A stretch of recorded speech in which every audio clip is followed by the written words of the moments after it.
আসসালামু আলাইকুম। আজকে আমাদের ফার্মে মুরগির যে লিটারগুলো আছে এগুলো বের করতেছি।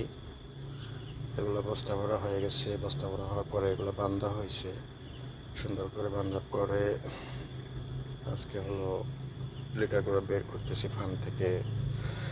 আমাদের যে নিজের বানানো একটা গাড়ি আছে, এটা এখানে যদি লোড করা হয় তাহলে বেশ 20-25 বস্তা করে একসাথে লোড করা যায়, সহজে নেওয়া যায়।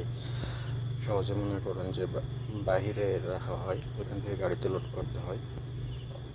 সুন্দর করে সাজানোর পরে বের করা হচ্ছে। এভাবে একের পর এক বস্তার পরে বস্তা দিয়ে তারপরে সাজানোর পরে বের করতেছে। এগুলো মূলত বিক্রি হবে, এই জন্য বস্তা করা। এই বস্তা করার পরে বের করে লোড করতেছি। লোড করে এটা আবার বাইরে সুন্দর করে সাজানো হবে। সাজানোর পরে গাড়িতে তুলতে সুবিধা হবে, এই যেন গাড়িতে লোড করতে অসুবিধা না হয়, যার কারণে এই সুন্দর করে সাজানো বা একসাথে রাখা। এই যে বাইরে নিয়ে যাওয়া হচ্ছে, দেখেন এখান থেকে লোড করে তারপরে বাইরে নিয়ে রাখা, ওইখান থেকে আবার গাড়িতে উঠবে। যেখানে গাড়িটা রাখলাম ওইখানেই রাখার জায়গা আছে, ওইখানে রাখতেছি। পরে ওইখানে আবার গাড়ি যে ট্রাকগুলো আছে ওইগুলো ওখানে লাগানো হবে। ওইখানে লাগানোর পরে গিয়ে ওখান থেকে লোড করতে হবে। লোড করে তারপরে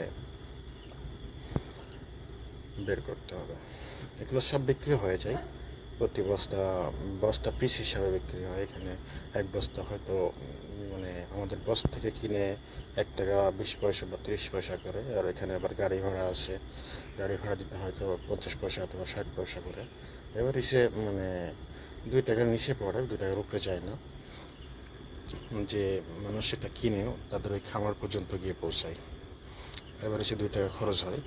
এটা অনেক উপকারী একটা জিনিস। এটা যারা ফসল আবাদ করে তাদের জন্য খুবই ভালো, তারা এটা ব্যবহার করে।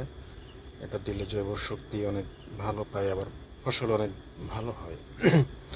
সার যে সারগুলো আমরা জৈব সারগুলো বা যেগুলো কেনা হয় বাজার থেকে, এগুলো থেকে এই ধরনের লিটারগুলো ব্যবহার করলে আরও বেশি ভালো। এটা যারা চাষাবাদ করেন তারা জানেন তো যে এই লিটারগুলো কীরকম উপকারী এবং কতটুকু খাবার ফসল আবাদের ভুঁইতে দিলে কতটুকু কাজ করবে, তারা খুব ভালো করে জানেন। এগুলোর খুবই মূল্য। এটা এখানে মালয়েশিয়াতে মূল্য নয়, কিন্তু বাংলাদেশে এটা প্রচুর চাহিদা, প্রচুর পরিমাণে মানুষ পছন্দ করে। তাদের ফসল আবাদের ভুঁইতে দেয়, যেমন ধানের ভুঁইতে, তরি তরকারির ভুঁইতে, তারপরে আরও অনেকগুলো আছে যেখানে সেখানে দিতে পারবেন। যেমন ভুট্টা চাষ, গম চাষ, সব জায়গায় দিতে পারবেন। এটা দিলে ফসলটা অনেক ভালো হবে।